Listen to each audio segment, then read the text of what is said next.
नमस्कार, आप देख रहे हैं अपना बिहार। मैं हूं आपके साथ विभा उपाध्याय। बढ़ते आपराधिक घटनाओं को लेकर मुख्यमंत्री नीतीश कुमार ने समीक्षा बैठक बुलाई है। लॉ एंड ऑर्डर की समीक्षा बैठक में डीजीपी, मुख्य सचिव समेत कई आला अधिकारी मौजूद हैं और यह माना जा रहा है कि आज की इस बैठक में मुख्यमंत्री नीतीश कुमार हाल के दिनों में जो आपराधिक वारदातें हुई हैं उनकी समीक्षा करते नजर आ रहे हैं और जरूरी निर्देश उनकी तरफ से दिया जाएगा। बैठक में बड़ी आपराधिक घटनाओं के बारे में मुख्यमंत्री को फीडबैक भी दिया जाएगा और एक प्रेजेंटेशन भी इसमें दिखाया जाएगा जिसमें पुलिस मुख्यालय का यह दावा है कि बिहार में आपराधिक घटनाओं में कमी आई है।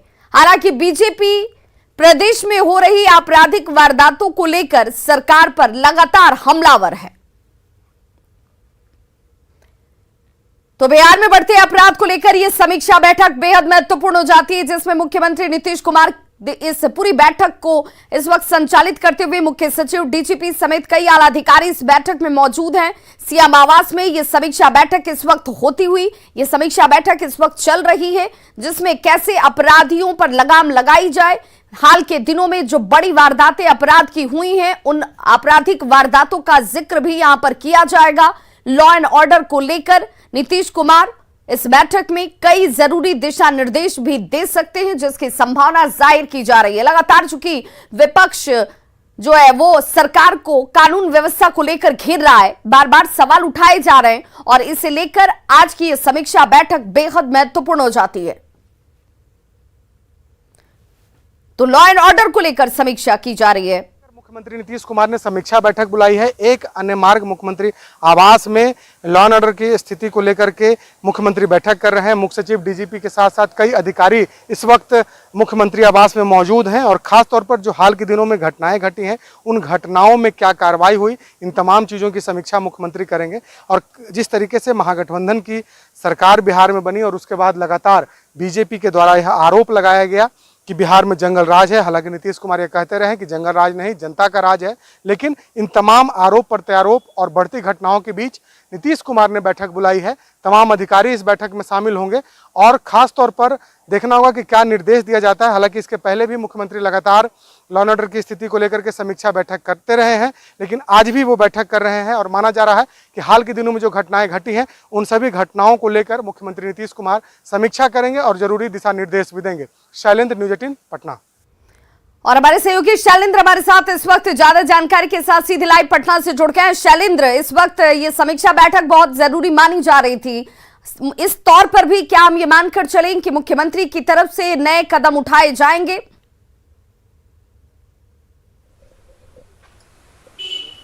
बिल्कुल जाहिर सी बात है, जिस तरीके से देखिए आरोप लग रहा था महागठबंधन की सरकार बनते ही कि बिहार में लॉ एंड ऑर्डर की स्थिति काफ़ी खराब है, आए दिन हत्या, लूट, डकैती जैसे घटनाएं हो रही हैं, पुलिस को सरेआम पीटा जा रहा है। इन तमाम तरीके के आरोपों के बीच मुख्यमंत्री ने काफ़ी अहम बैठक बुलाई है और मुख्यमंत्री आवास में इस वक्त बैठक चल रही है और इसमें मुख्य सचिव से लेकर के तमाम डीजीपी और बाकी जो अन्य पुलिस मुख्यालय के जो पदाधिकारी हैं वो लोग भी इस बैठक में मौजूद हैं। और ख़ास तौर पर जो हाल के दिन में जो घटनाएं घटी हैं, जो बड़ी घटनाएं घटी हैं जिनको लेकर के सरकार की फजीहत हो रही है, उस पर कहीं ना कहीं चर्चा जरूर होगी। और अलग अलग जिले से घटनाएं आ रही हैं और तुरंत सरकार बनने के बाद जिस तरीके से ये चीज़ें सामने आ रही हैं, तो कहीं ना कहीं मुख्यमंत्री ने भी इसे शायद गंभीरता से लिया और उसके बाद उन्होंने ये बैठक बुलाई है और काफ़ी महत्वपूर्ण मानी जा रही है बैठक में पुलिस अधिकारी को पूरी तैयारी करके आने का निर्देश मुख्यमंत्री की तरफ से दिया गया था और एक प्रेजेंटेशन भी बनाने को कहा गया था कि आखिर जो घटनाएं घटी हैं उन पर कार्रवाई क्या क्या हुई है, यह भी बताने का निर्देश पहले दिया गया था। और अब चूंकि आज बैठक अभी चल रही है, कुछ ही देर में बैठक खत्म होगी और क्या कुछ निर्देश मुख्यमंत्री की तरफ से दिया गया वो भी हम दर्शकों को बताएंगे। लेकिन फिलहाल ये मानना चाहिए कि जिस तरीके से घटनाएं घटी हैं उस पर कैसे रोक लगाई जा सके, किस तरीके से, चूंकि सुशासन की बात कही जाती है और जब भी कोई घटनाएं घटती हैं तो मुख्यमंत्री के इकबाल पर, सुशासन पर कहीं ना कहीं सवाल उठता है और विपक्ष के लोग ये उठाते हैं और कहते हैं कि आखिर ये कैसा सुशासन है। तो ऐसे परिस्थिति में जाहिर सी बात है कि मुख्यमंत्री कोई ना कोई बड़ा निर्णय जरूर लेंगे और अधिकारियों को निर्देश भी देंगे कि आगे किस तरीके से जो भी आपराधिक घटनाएं बिहार में घट रही हैं उनके रोकथाम के लिए कैसे काम करना है। बिल्कुल, तो कैसे काम करना है। और इस वक्त ये समीक्षा बैठक कई मायनों में बहुत खास और महत्वपूर्ण शैलेंद्र हो जाती है, क्योंकि यहाँ पर सिर्फ आम जनता के ऊपर ये आपराधिक घटनाएं सामने नजर नहीं आ रही हैं। पुलिस वाले भी अब टारगेट पर हैं, सीधे निशाने पर पुलिस वाले, और लोगों के बीच ये विश्वास जगाना बहुत जरूरी हो जाता है कि आप भी सुरक्षित हैं और पुलिस अपने काम को लेकर मुस्तैद है। अपराधियों के अंदर डर पैदा होना चाहिए। बहुत बहुत शुक्रिया तमाम जानकारी के लिए आपका। तो एक तरफ कानून व्यवस्था पर समीक्षा बैठकों का दौर चल रहा है, दूसरी तरफ राजधानी पटना में ही अपराध पर लगाम नहीं लग पा रहा। जिन पर कानून बनाने की जिम्मेदारी है वो लोग, वो नेता कानून व्यवस्था को धत्ता कैसे बता रहे हैं, ये तस्वीरें आपके सामने हैं। थाने में जाकर कानून व्यवस्था के साथ खिलवाड़ किया जा रहा है। यहां दो तस्वीरों के जरिए आप इस बात को समझ सकते हैं। पहली तस्वीर बीती रात यानी कि शुक्रवार की रात की है, जब पुलिस पिटाई के एक आरोपी को पकड़ने के लिए जब पुलिस टीम पहुंचती है तो आरजेडी के पूर्व एमएलसी अनवर अहमद और उनके बेटे कांग्रेस नेता अशफर अहमद थाने ही पहुंच गए और थाने पर जमकर बवाल किया गया। ये तस्वीर जो आप इस वक्त देख रहे हैं, ये पीर बहोर थाने की ही तस्वीर है, जहां पर अशफर अहमद ने पुलिस के काम में बाधा डालने की कोशिश की। टाउन डीएसपी जो ड्यूटी पर उस वक्त मौजूद थे, अशोक कुमार सिंह, उनके साथ दुर्व्यवहार किया जाता है। अशफर अहमद पटना नगर निगम के निवर्तमान निगम पार्षद भी हैं। बवाल के बाद पटना पुलिस ने अशफर अहमद को गिरफ्तार कर लिया है। अशफर अहमद की गिरफ्तारी के बाद लोगों ने सड़क जाम कर दिया और आधा दर्जन थानों की पुलिस को यहां पीर बहोर थाने में लगाना पड़ता है और तब कड़ी सुरक्षा व्यवस्था के बीच अशफर अहमद को दूसरे थाने में शिफ्ट किया गया। वहीं पूर्व आरजेडी एमएलसी अनवर अहमद को भी घंटों पीर बहोर थाने में बिठाया गया, पूछताछ की गई, बाद में उन्हें जाकर छोड़ा जाता है। देर रात उनको छोड़ा गया। दूसरी तस्वीर गुरुवार रात की, जब आरोपियों को पकड़ने गई पुलिस पर भीड़ ने ही हमला कर दिया। एक कांस्टेबल समेत 3 लोग इस दौरान जख्मी हो गए थे। इस घटना के आरोपियों में एक को पुलिस ने गुरुवार को पकड़ा तो कांग्रेस के नेता और उनके पिता थाने उसे छुड़ाने के लिए पहुंच जाते हैं और भारी बवाल थाने के बाहर ही होता है। आज की घटना है कि कल की घटना में शामिल एक व्यक्ति को थाना पर लाया गया था चिन्हित करते हुए, तो उसको छुड़वाने के लिए वार्ड संख्या 40 के पार्षद अशफर अहमद साहब थाना पर आए। उन्होंने हमसे बोला कि जिसको पकड़ के लाए उसको छोड़ दीजिए, तो हमने उनको यही चीज़ कहा कि ठीक है, हम जांच पड़ताल कर रहे हैं, अगर वे निर्दोष होंगे तो छोड़े जाएंगे, दोषी होंगे तो जेल जाएंगे। तो आपने देखा कि कैसे पटना में अपराधियों के हौसले बुलंद नजर आते हैं। पटना में अपराधियों के बुलंद हौसलों को लेकर बीजेपी ने नीतीश सरकार पर बड़ा हमला किया है, सवाल खड़े किए। पटना के पीर बहोर थाने में आरजेडी एमएलसी अनवर अहमद और उनके बेटे कांग्रेस नेता अशफर अहमद के बवाल पर सांसद सुशील मोदी ने पूछा कि क्या यही जनता का राज है। पिछले 2 दिनों से बिहार की राजधानी पटना के पीर बहोर इलाके को सब्जी बाग इलाके के लोगों ने घेर कर रखा है। और कारण क्या है, चूँकि पीर बहोर पुलिस ने जब कुछ अपराधियों को गिरफ्तार किया तो भीड़ ने उस अपराधी को छुड़ा लिया। इतना ही नहीं तो पुलिसकर्मी पर हमला करके घायल कर दिया। और कल वहाँ के जो एक नेता है अनवर अहमद, जो राज्यपाल के कोटे से लालू यादव द्वारा एमएलसी के नाते मनोनीत किए गए थे और जो बिहार अवामी कोऑपरेटिव बैंक के चेयरमैन हैं, जिनका काम था कि लालू के काले धन को सफ़ेद करना, वो अनवर अहमद स्वयं जाते हैं थाने पर, पुलिसकर्मियों को गाली गलौज करते हैं। और उनका बेटा अशफर अहमद वो जाता है और पुलिसकर्मियों को कहता है कि वर्दी उतार लेंगे, और अनवर अहमद को पुलिस छोड़ देती है। अशफर अहमद को भी पुलिस इतनी डरी हुई है कि दूसरे थाने भेज देती है। तो यह हाल तो पटने का है। नीतीश जी, आप कहते जनता का राज, यही जनता का राज है। कार्तिकेय सिंह फरार कहते जनता का राज है। एक संतोष कुमार खनन के कार्यालय में जाकर हमला गाली गलौज करता है, धमकी देता है और कहते जनता का राज है। अनवर अहमद को थाने से छोड़ दिया जाता है, क्या यही जनता का राज है? अशफर अहमद को दूसरे थाने में ट्रांसफ़र कर दिया गया। अगर हिम्मत है नीतीश जी, जनता का राज है, तो अनवर अहमद को गिरफ्तार करके दिखाएं। बीजेपी प्रदेश अध्यक्ष संजय जायसवाल ने सीवान की घटना पर कहा कि बिहार में अशांति फैलाई जा रही है। बीजेपी ने सीधा आरोप लगाया कि बिहार सरकार के एक बड़े अधिकारी बड़हड़िया से आते हैं और इसीलिए इस पर कार्रवाई नहीं होती। पत्थरबाजी के वीडियो वायरल हैं, जिसके बावजूद कोई कार्रवाई नहीं की जा रही। आने के बाद अपराधियों का वर्चस्व इतना बढ़ गया है कि एक शांतिपूर्ण जुलूस पर पत्थर चलाया जाता है। वो पत्थर किसने चलाया? जिन्होंने चलाया उनकी तस्वीर उपलब्ध है। आज तक एक का भी नहीं किया गया, एक की भी अरेस्टिंग नहीं हो रही है। इसलिए नहीं हो रही अरेस्टिंग क्योंकि बिहार के टॉप ब्यूरोक्रेट बढ़िया के ही हैं और उनके कारण उस इलाके में इतना पुलिस पर टेरर है कि पुलिस कार्रवाई करने से भी डर रही है। जिन लोगों ने पुलिस पर पत्थर चलाया, जिसके पास सबूत है कि पुलिस घायल कैसे हुए। उधर एआईएमआईएम चीफ असदुद्दीन ओवैसी ने भी सीएम नीतीश कुमार पर सवाल खड़े किए हैं। 2024 के लिए नीतीश कुमार का आप नाम लेते हैं, मगर जब गुजरात में जो प्रोग्राम हुआ था 2002 में, उस वक्त तो नीतीश भाजपा के साथ थे। फिर वो बीजेपी के साथ मिलकर बिहार में सरकार बनाए। 2015 में छोड़ दिए, 17 में फिर भाजपा के साथ आ गए।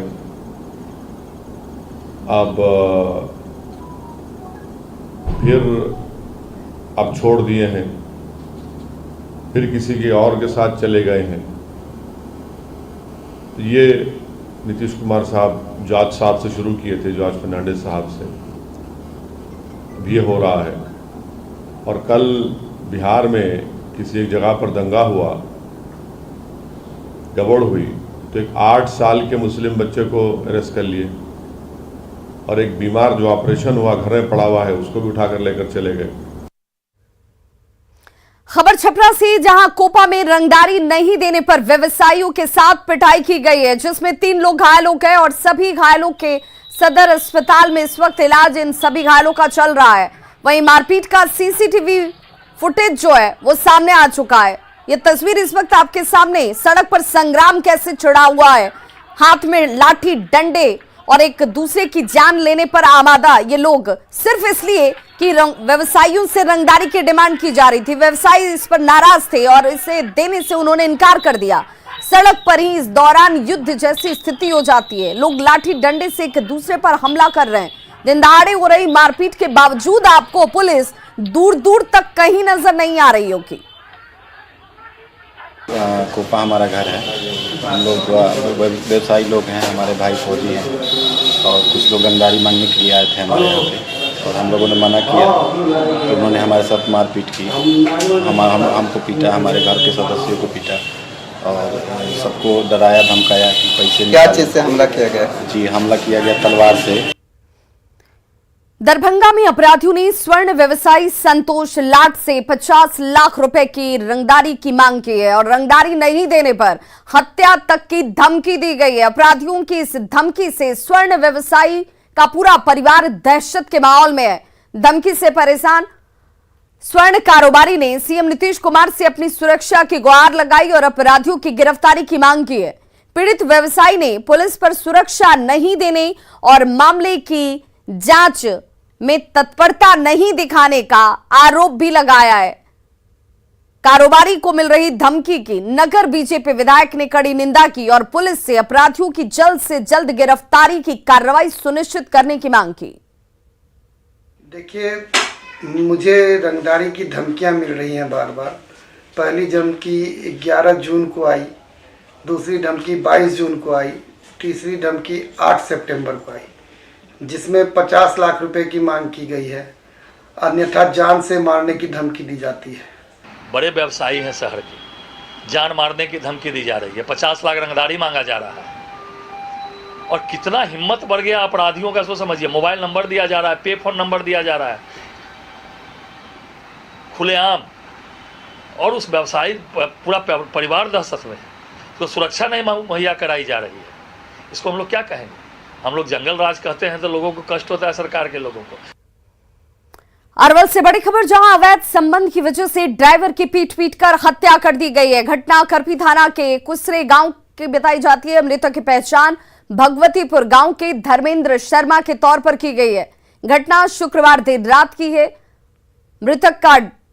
मृतक जो है वो ड्राइवर का तौर पर कार्य कर रहा था और दूसरे गांव की महिला के साथ उसका अवैध संबंध था। ड्राइवर को गांव के लोगों ने पहले पकड़ा और उसकी जमकर पिटाई की। गंभीर रूप से जख्मी ड्राइवर की इलाज के दौरान मौत हो जाती है। पुलिस ने अब इस मामले में 4 आरोपियों को गिरफ्तार कर लिया है और आगे की छानबीन शुरू कर दी गई है। लेके आया गया करपी सदर अस्पताल, वहाँ से इलाज हुआ, सुई दवाई हुआ, उसके बाद वहाँ से रेफर किया गया अरवल। यहाँ आए 5-10 मिनट के अंदर खत्म हुआ है।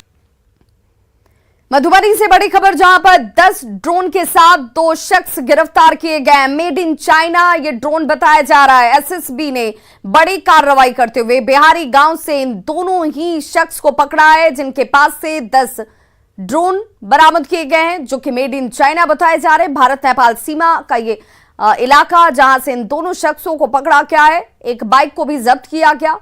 माधोपुर थाना का ये पूरा मामला और तस्वीरें इस वक्त आपके टीवी स्क्रीन पर एक्सक्लूसिव, जहां पर 10 ड्रोन की बरामदगी की गई है इन दोनों ही शख्स के साथ में।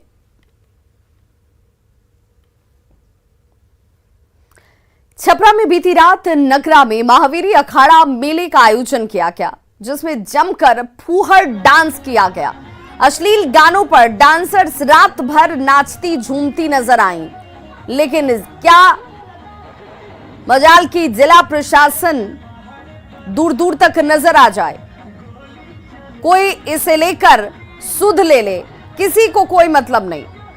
तमाम प्रावधान प्रतिबंध, लेकिन इसके बावजूद बड़े आराम से महावीरी अखाड़े के नाम पर फूहड़ डांस रात भर चलता रहा और इसीलिए अब प्रशासन पर सवाल खड़े हो रहे हैं। और बड़ी खबर इस वक्त आ रही है, तख्त श्री हरमंदिर के प्रधान का निधन हो गया है। अवतार सिंह हित का दिल्ली में निधन हो गया है। ये बड़ी खबर इस वक्त, अवतार सिंह हित का दिल्ली में निधन हुआ। अस्पताल ले जाने के दौरान निधन की जानकारी सामने आ रही है। तख्त श्री गुरुद्वारा प्रबंधक कमेटी के अध्यक्ष का निधन हुआ है। दिल्ली में ये निधन की जानकारी सामने आ रही है। पंजाब के लोधीपुर के रहने वाले थे। 80 साल के अवतार सिंह हित का दिल्ली में निधन हो गया है। और अब बात दरभंगा के ललित नारायण मिथिला विश्वविद्यालय का। जी हां, ये नालंदा ललित नारायण मिथिला विश्वविद्यालय अपने काम की वजह से नहीं, अपने कारनामों की वजह से इस वक्त ज्यादा चर्चा में है। ताजा मामला हैरान और परेशान दोनों ही करने वाला है। इस बार यूनिवर्सिटी ने तमाम हदें पार करते हुए बिहार के राज्यपाल महामहिम फागू चौहान को ही अपने यहां का परीक्षार्थी बनाते हुए स्नातक पार्ट 3 का एडमिट कार्ड और उसके ऊपर उनकी तस्वीर को लगाकर जारी कर दिया। राज्यपाल फागू चौहान की तस्वीर एडमिट कार्ड पर जारी होने के बाद तेजी से यह सिर्फ सोशल मीडिया पर वायरल नहीं है, बल्कि ललित नारायण मिथिला यूनिवर्सिटी के कार्यकलाप को लेकर अब स्टूडेंट से लेकर खुद इस विश्वविद्यालय के कई टीचर्स सवाल इसे लेकर खड़े कर रहे हैं। एडमिट कार्ड की पुष्टि करते हुए खुद यूनिवर्सिटी के कुल सचिव जो हैं डॉक्टर मुश्ताक अहमद, उन्होंने भी महामहिम फागू चौहान की तस्वीर एडमिट कार्ड पर चिपकाए जाने की बात पर हैरानी भी जाहिर की और इसे गलती मानते हुए स्वीकार भी किया। हाँ, वो संज्ञान में आया है। ललित नारायण मिथिला विश्वविद्यालय के स्नातक तृतीय खंड की जो परीक्षा 12 तारीख से होने वाली है, उसके एडमिट कार्ड जो प्रवेश पत्र बच्चे डाउनलोड कर रहे हैं, उसमें के 1-2 प्रवेश पत्र में छात्र के फ़ोटो की जगह पे महामहिम का फ़ोटो आ गया है। देखिए, सच्चाई ये है कि हाँ, ये जो फ़ोटो है या नाम या अपलोड, ये छात्र के द्वारा उनके अपने कंप्यूटर से या मोबाइल से या किसी प्राइवेट निजी कैफ़े के द्वारा, साइबर कैफ़े के द्वारा भरा जाता है। तो छात्र जो भरेंगे वही आएगा। छात्र ने की गलती से या जहाँ से उन्होंने भरा उसने जानबूझ करके ऐसी गलती की है कि उसमें एक नियम यह है कि कोई भी कॉलम अगर खाली होगा तो अब वो फॉर्म सबमिट होगा ही नहीं। तो सबमिट करने के वक्त में हो सकता है इसका फ़ोटो न रखेगी, कोई फ़ोटो डाल दिया हो उन्होंने, अब वो फ़ोटो महामहिम का फ़ोटो डाल दिया हो। छात्रों को चिन्हित करके उसे नोटिस करेंगे कि ऐसी गलती उसने क्यों की, क्योंकि महामहिम का फ़ोटो लगाना बहुत ही गलत है। तो खबरों का सिलसिला लगातार जारी है। आप देखते रहिए न्यूज़ 18 बिहार झारखंड। यहाँ खबरों का सिलसिला कभी नहीं थमता।